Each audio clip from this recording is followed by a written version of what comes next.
Hey, how's it going out there, everybody? Gun Psychiatrist here. So, this is going to be the next video in the series for the Kentucky Rifle build.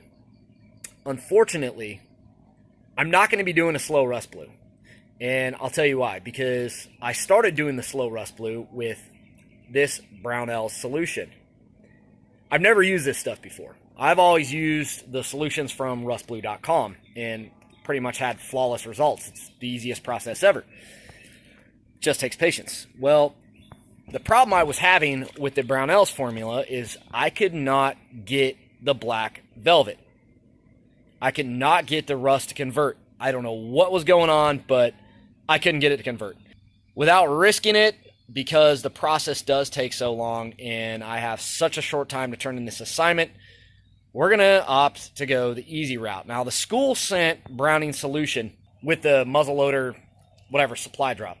So we're going to go ahead and use the Browning solution. Browning's super easy. Now, the only reason I didn't go with Browning from the get-go is because I don't like the way it looks, especially the color of the stock on this gun. I'm not a fan of Browning. I never have been. It's an easy process to do. Most people can do it at home, but I am just not a fan of Browning. So we're going to have to do it anyways because I want to turn this assignment on time. I'm still working on the stock. So part 7 is yet to drop.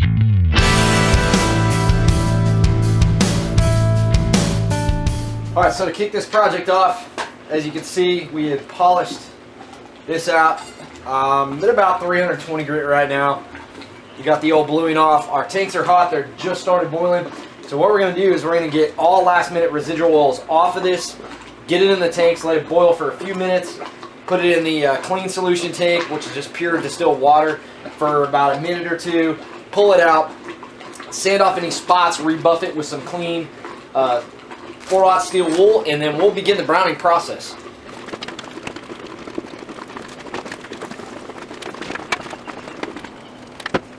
So I'm going to let this thing come back up to temperature and boil because obviously I had to add a little bit of water.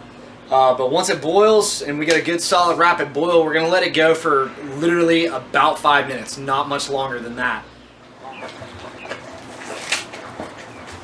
And from this point forward, you have to be very, very conscious about what is on your gloves. If you've touched your face, change your gloves. If you've touched something oily, change your gloves. We don't want to contaminate this firearm anymore now.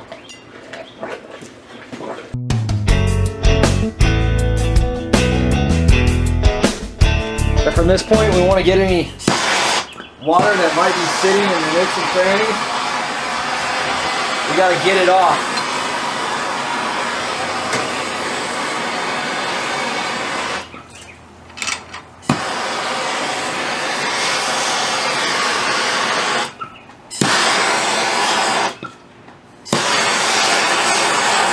Really, I'd say so far so good. I don't see any rust popping up on this firearm. We'll go ahead and take our steel wool, just lightly begin to polish here. Whew, that is hot.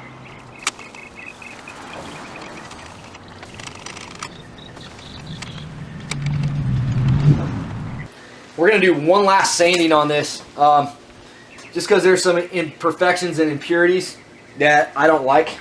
So I just want to clean it up. It's nothing more than just a final once-over cleanup with dry 320 sandpaper.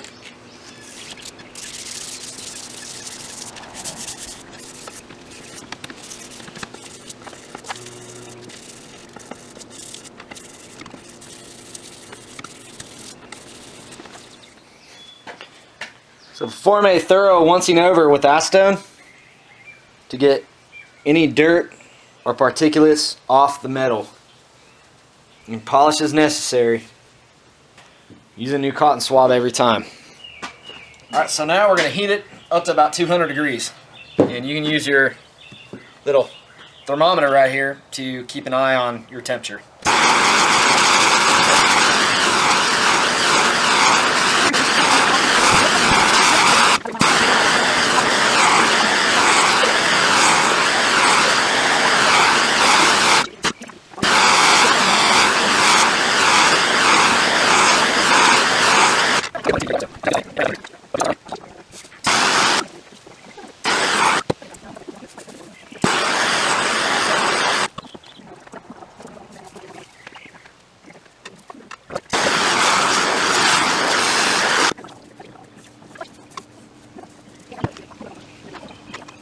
Who thinks it looks like me?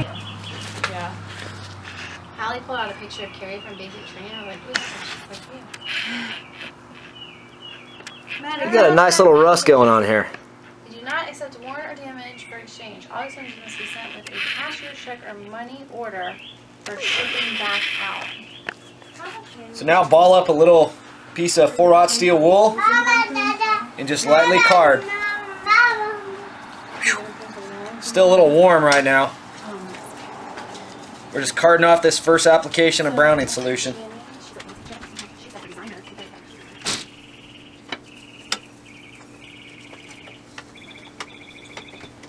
Yeah, it's really starting to come out. I might throw this on the carding wheel and just kind of play around with it. I'm not a fan of this color. I just, brown on a firearm just doesn't sit right with me.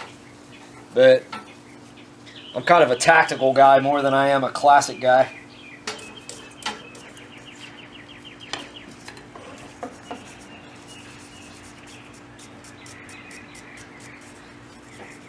Yeah, I'm probably going to throw this on the carding wheel.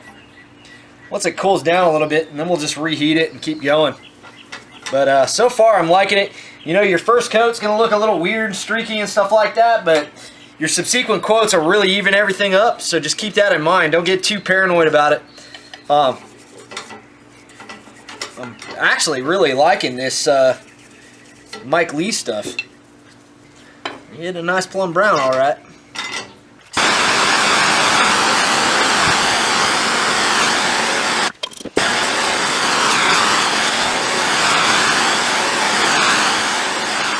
So, oh, how much does this suck? Right when everything was running smooth, right when I thought everything was all downhill from here, something had to go and happen. You know what happened? Somehow, all the data and information in this thing got lost, and I've been busily trying to recover it almost all day. So, any further videos of me doing this process from here are locked up on this sucker. We're gonna have to wait for some revisions to this video because I can't seem for the life of me to pull and extract or recover any of the files on this that got messed up. I don't know if the partition in this flash drive or what have you got corrupted, but they are gonzo, and I'll even prove it to you. As you can see on the screen, I have been sitting here for hours trying to recover these files, and I'm having no luck. I do not know what happened, but it has all this weird language, and as you go through, I'm like, oh my gosh, what is MIQA? That's supposed to be DCIM, and it's from the Canon camera. Why is all this stuff going haywire? Well, it's going haywire. I don't know what to do, but I'm going to have to take this flash card to a computer repair shop and get them to recover the data because I cannot find any tools online that allow me to recover it. I can't do it in command prompt either. This blows. So this is literally one of those instances where I can say the dog ate my homework, but it wasn't really the dog. It was something between the camera and the computer, and I don't know what to do.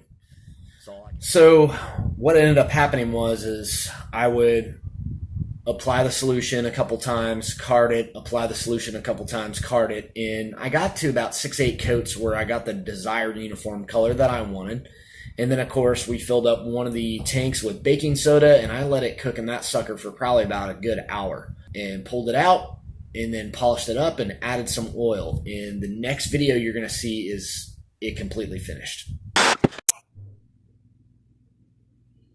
So this is the final result. We got a nice dark plum brown.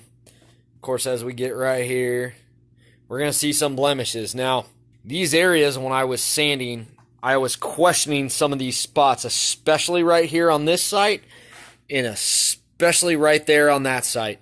And these little blotches that have come up, I know exactly what it's from. I had thought that I've gotten all the rust bluing off, and I didn't. I was looking at them, I look at them in one light, and it's like, oh no, it's good. And then the other light, oh no, and I'd sand a little bit more, but I didn't get deep enough for that that slow rust blue. What did take, that's what's coming up.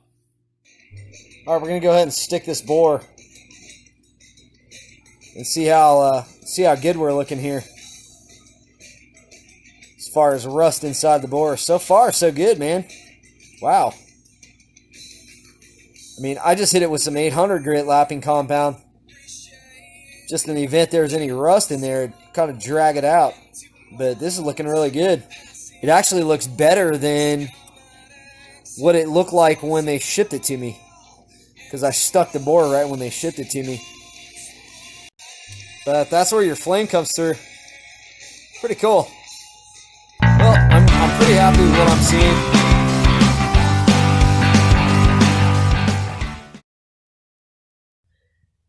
So all in all, the assignment was relatively easy to complete. When it comes down to doing browning is super simple. To get this thing browned, I pretty much hit it with 320 grit sandpaper, boiled it off in a lye solution, and cleaned it, and then did a once over with some 320 grit. There was some draw filing I had to do, but that was done for when I did the slow rust blue.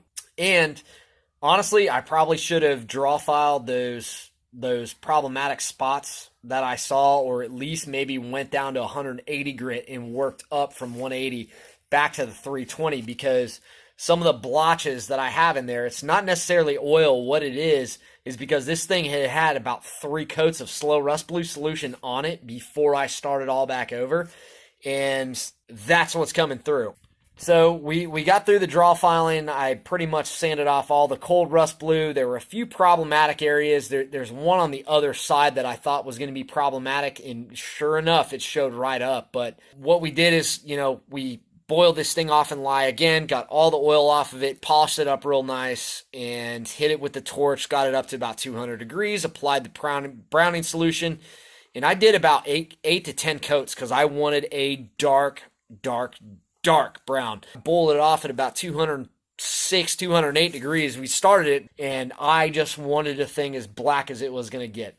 Other than that, that's pretty much all of it. I pretty much was able to complete this project right out here on a bench with a vise, some oil, some sandpaper, a torch, and of course my new little project of boiling tanks that I made out of PVC pipe, and everything went smooth for the most part. I didn't really take this assignment when it come down to the browning. I didn't really take my time, because of course I did. I wouldn't have had any blemishes on it.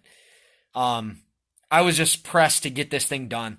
And so I didn't take my time. I mean, hell, I even have my nephew out here applying the browning solution because he wanted to give it a try. So I just wasn't taking the actual physical act of doing the work serious as much as I was taking getting the assignment turned in on time serious, because I'm serious about that. So all in all, it came out really nice, except for a few areas, and I knew those areas were going to turn out like that. I had a feeling. And my gut was telling me, no, you better sand it with some heavier grit. And I was like, I just need to get this done and get something on here so I can turn something in. And, it worked out. But this coating isn't going to stay on here forever. It's going to be coming off soon. So anyways, folks, I hope y'all enjoyed this. Appreciate it, folks. If this is helpful, share it around out there. And if I miss anything, definitely let me know in the comments section. Please hit that subscribe button, and thanks for watching. I'm the Gun Psychiatrist signing off, and God bless America again.